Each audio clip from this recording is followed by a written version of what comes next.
Surat SOG પોલીસને એક મોટી સફળતા મળી છે, જેમાં ગુજરાતમાં સૌપ્રથમ વખત 5.85 કરોડની કિંમતનું કોબરા સાપનું ઝેર ઝડપી પાડવામાં આવ્યું છે।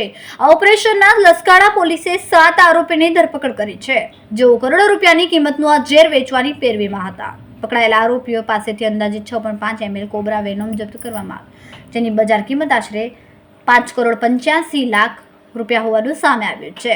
પ્રાથમિક તપાસમાં બહાર આવ્યું કે આ ઝેર અમદાવાદના એક સોની પાસેથી લાવવામાં આવ્યું અને આરોપીઓ તેને સુરતમાં વેચવાની પેરવીમાં હતા। નોંધનીય છે કે સાપના ઝેરનો ઉપયોગ બ્લડ પ્રેશરની દવાઓ બનાવવા માટે થતો હોય છે, પરંતુ છેલ્લા કેટલાક સમયથી રેવ પાર્ટીઓમાં નશો કરવા માટે પણ તેનો ગેરકાયદેસર ઉપયોગ વધ્યો છે, જેને પગલે પોલીસ હવે આ નેટવર્કના મૂળ સુધી પહોંચવા માટે વધુ તપાસ કરી રહી છે।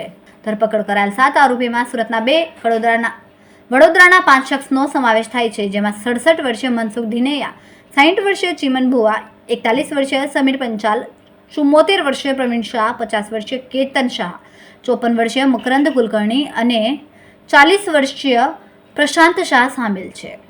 જી સર, બોલ્યો।